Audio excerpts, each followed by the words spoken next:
வணக்கம். செல்வகுமாரின் உருவாகி கொண்டிருக்கக்கூடிய தீவிர நிகழ்வு ஆழ்ந்த காற்றழுத்த தாழ்வு மண்டலம்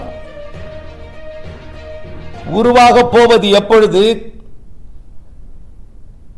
நகர்வது வழித்தடம் எது, கடப்பது எங்கே, பாதிப்பு எங்கே, இது குறித்த ஆய்வறிக்கை. அதிகாரப்பூர்வ வானிலை அறிக்கைக்கும் இந்திய வானிலை நாம் ஏதோ இன்றைக்கு சொல்லவில்லை, நேற்று சொல்லவில்லை.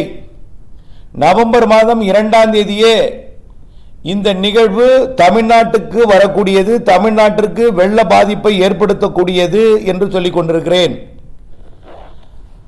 சரியாக 9 வட அச்சரகையிலிருந்து 16 வட அச்சரகைன்னு, சரி மன்னிக்கவும், 13 வட அச்சரகைன்னு சொல்லியிருக்கிறோம்.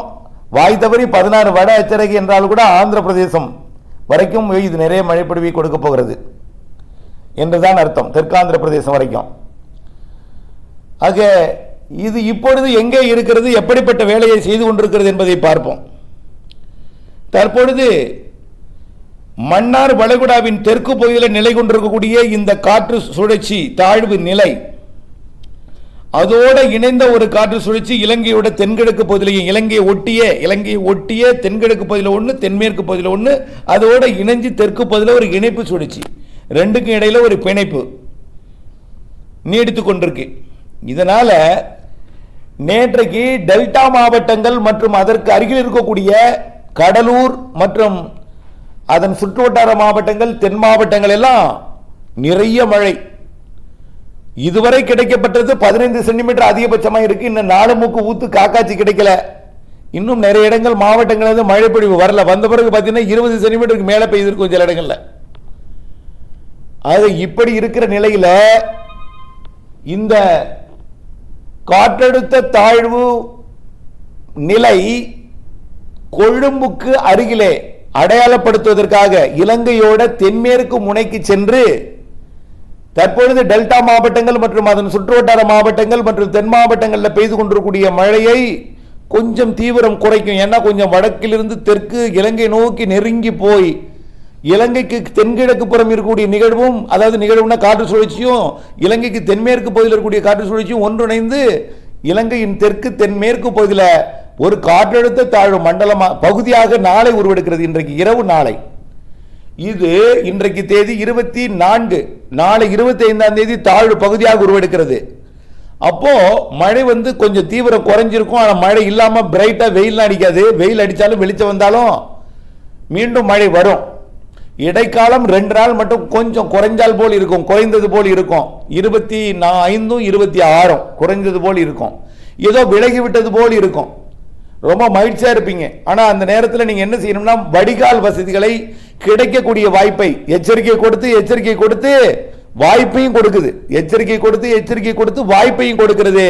வடிகால் வசதிகளை சரி செய்து கொள்ள வேண்டும். நான் இன்னைக்கு சொல்லல, எத்தனையோ முறை சொல்லியிருக்கேன், வடிகால் வசதியை சரி செய்யுங்க அப்படி சொல்லி நிறைய சொல்லியிருக்கிறேன். இப்போ மீண்டும் அதை சொன்னா மீண்டும் ஆடியோட லெங்க் கூட ஆகும். அது ஏற்கனவே பல முறை சொல்லப்பட்டிருக்கு. இப்போ இந்த இலங்கைக்கு தென் மேற்கு பகுதியில் ஒரு காற்றழுத்த தாழ்வு பகுதியாகி மண்டலமாகி 26ஆம் தேதி இலங்கையை கடந்து 27ஆம் தேதி இலங்கையோட வடக்கு கிழக்கு மாகாணங்களை ஒட்டி முல்லைத்தீவு, திரிகோணமலை இருக்கக்கூடிய பகுதிகளுக்கு வந்துடும். அப்படியே ஒரு கடந்து வந்துடும். அப்போ இனிமேல் வரக்கூடிய மணி நேரங்கள் மழை பொழிவு எல்லாமே இலங்கைக்கு கொடுக்கும், தமிழ்நாட்டுக்கு கொஞ்சம் குறைவாக இருக்கும். 2 நாள் இருக்கும், குறைவாக இருக்கும். நேற்று இரவு இருந்த தீவிரம் இருக்காது, கொஞ்சம் குறையும். குறைஞ்சாலும் இலங்கைக்கு அதிகரிக்கும் மழை. தாழ்வு பகுதியாகி மண்டலமாகி 26ஆம் தேதி கடந்து 27ஆம் தேதி எங்க வந்துடும்னா இலங்கையோட வடக்கு கிழக்கு மாகாணங்களை ஒட்டி திரிகோணமலைக்கும் முல்லைத்தீவுக்கும் இடைப்பட்ட கடற்பரப்பிற்கு அருகிலேயே தமிழர்கள் வாழக்கூடிய பகுதிகளுக்கு, வடக்கு கிழக்கு மாகாண பகுதிகளுக்கு வந்துடும். அங்கு இருக்கும் பொழுதே வடக்கு கிழக்கு மாகாணங்களுக்கு மழை பொழிவை கொடுக்கும். கரையை கடந்து கொண்டிருக்கும் போதும் வடக்கு கிழக்கு மாகாணங்களுக்கு நிறைய மழை பொழிவை கொடுக்கும். கடந்து திரிகோணமலை அருகே இறங்கி திரிகோணமலை, முல்லைத்தீவு, காங்கேசன்துறை, யாழ்ப்பாணம் போன்ற பகுதிகளுக்கு நிறைய மழை பொழிவை கொடுக்கும். கொடுத்து கொண்டே 27ஆம் தேதி மெல்ல வடக்கு நோக்கி நகர தொடங்கும். அப்போ கோடியக்கரை முதல்ல மழை தொடங்கும். நாகப்பட்டினம் மாவட்டம், திருவாரூர் மாவட்டம், தஞ்சாவூர் மாவட்டம், அதோட சேர்ந்து புதுக்கோட்டை சிவகங்கை மாவட்டம் ஏற்கனவே கடந்து போகும்பொழுது மழை கொடுக்கும்.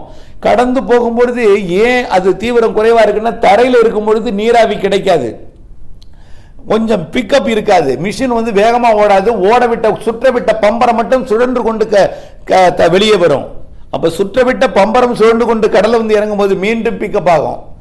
பிக்கப் ஆகி கோடியக்கரைக்கு நேர் கிழக்கே 50 கிலோமீட்டர் தொலைவிலே, நல்லா புரிஞ்சுக்கிங்க, 50, 25, 75 கிலோமீட்டர் தொலைவில் தான் போவோம், கரையை இங்கே கடக்காது. 27ஆம் தேதியிலிருந்தே காற்று வீச தொடங்கும். காற்றுன்னா புயல் காற்று அல்ல, புயல் நோக்கி வீசக்கூடிய காற்று. வழக்கமா நீங்கள்லாம் அனுபவிச்சிருப்பீங்க, பிறந்தது முதல் இன்று வரைக்கும் நானே நிறைய அனுபவிச்சிருக்கீங்க, மூத்தோர்கள் நீங்கள் நிறைய அனுபவித்திருப்பீங்க. கடல்ல ஒரு புயல் இருந்தால் கடலை நோக்கி போகக்கூடிய காற்று. இது கடல்ல ஒரு மண்டலமும் காற்றை ஈர்க்கும், தீவிரமடைவதற்கு ஆழ்ந்த மண்டலமா மாறுறதுக்கு. தரையிலிருந்து ராமநாதபுரம் மாவட்ட கரையிலிருந்தும், அதே போல புதுக்கோட்டை மாவட்ட கரையிலிருந்தும், டெல்டா மாவட்ட கரையிலிருந்தும் கடலை நோக்கிய காற்று வீச தொடங்கும் 27ஆம் தேதி. தரையிலிருந்து கடலை நோக்கி போகக்கூடிய காற்று இது சாதாரண காற்று தான். காற்றோட மழைப்பொழிவை வேதாரண்யத்தில் முதல்ல தொடக்கம் 27ஆம் தேதி. பிறகு நாகப்பட்டினம் மாவட்டம், திருவாரூர், தஞ்சாவூர், புதுக்கோட்டை எல்லாம் தொடக்கம், ராமநாதபுரம், ராமேஸ்வரம் தொடக்கம்.